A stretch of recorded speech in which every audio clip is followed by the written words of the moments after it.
আসসালামু আলাইকুম। আমাগো রান্নাঘরে আজকে বানিয়ে দেখাবো ফুলকো ফুলকো পরোটা। আজকের এই পদ্ধতিতে পরোটা বানালে পরোটা হবে নরম সফট, কোনো রকম রাবারি হবে না, তারপরে শক্ত হবে না। অনেক সময় অনেকের পরোটা শক্ত হয়ে যায় অথবা রাবারি হয়ে যায়। তো এভাবে আশা করি বানালে পরোটা একদম সফট হবে। তো এখানে আমি প্যাকেটের আটা নিয়ে নেব 2 কাপ। আর দিয়ে দেব এখানে 2 টেবিল চামচ গুঁড়া দুধ। গুঁড়া দুধটা অবশ্যই দিতে হবে। তারপরে দিয়ে দেব স্বাদমতো লবণ। এরপরে দিয়ে দেব 1 টেবিল চামচ রান্নার রেগুলার তেল। এখন একটু সব কিছু মিশিয়ে নিব। মেশানো হয়ে গেলে এখানে আমি পানি দিয়ে দেব। পানিটা হালকা কুসুম গরম নিয়েছি। আর এই কুসুম গরম পানিটা দিলে তাড়াতাড়ি সফট হয়ে যাবে।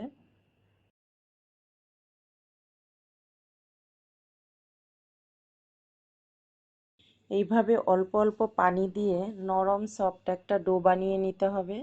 এরপর আমি 5 মিনিটের জন্য ঢাকনা দিয়ে রেখে দিলাম। 5 মিনিট পরে চলে আসলাম। এতে করে লবণ গুঁড়া দুধ আটার সাথে ভালোভাবে মিক্স হয়ে যাবে। তারপর আবার একটু মেখে নিব। 2 কাপ আটা দিয়ে এখানে 4টা পরোটা হবে বড় সাইজের। এখন পরোটার জন্য লেচি কেটে নেব। এভাবে 4টা এক সাইডে রেডি করে নিব। তারপরে আমি একটা পরোটা বানিয়ে দেখাবো। প্রথমে একটু গুঁড়ি দিয়ে ভালোভাবে একটা রুটি বেলে নিতে হবে পাতলা করে।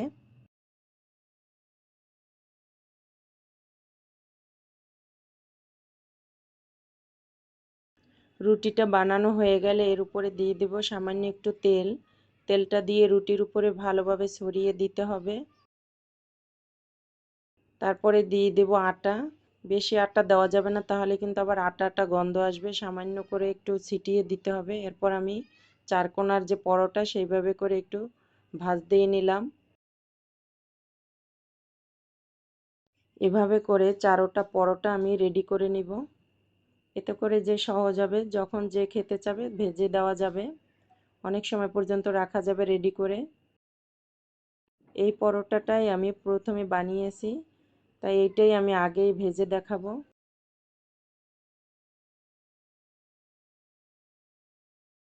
একটু গুঁড়ি দিয়ে আবারও রুটির মতো বেলে নিতে হবে।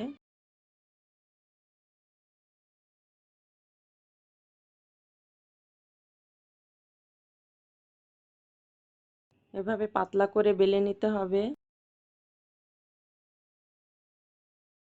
তারপরে একটা কড়াইতে আমি দিয়ে দিব।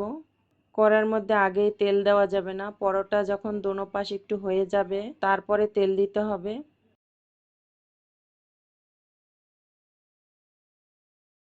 তেল দেওয়ার আগেই দেখুন কত সুন্দরভাবে ফুলে উঠেছে। প্রত্যেকটা পরোটাই আমার এভাবেই ফুলেছে।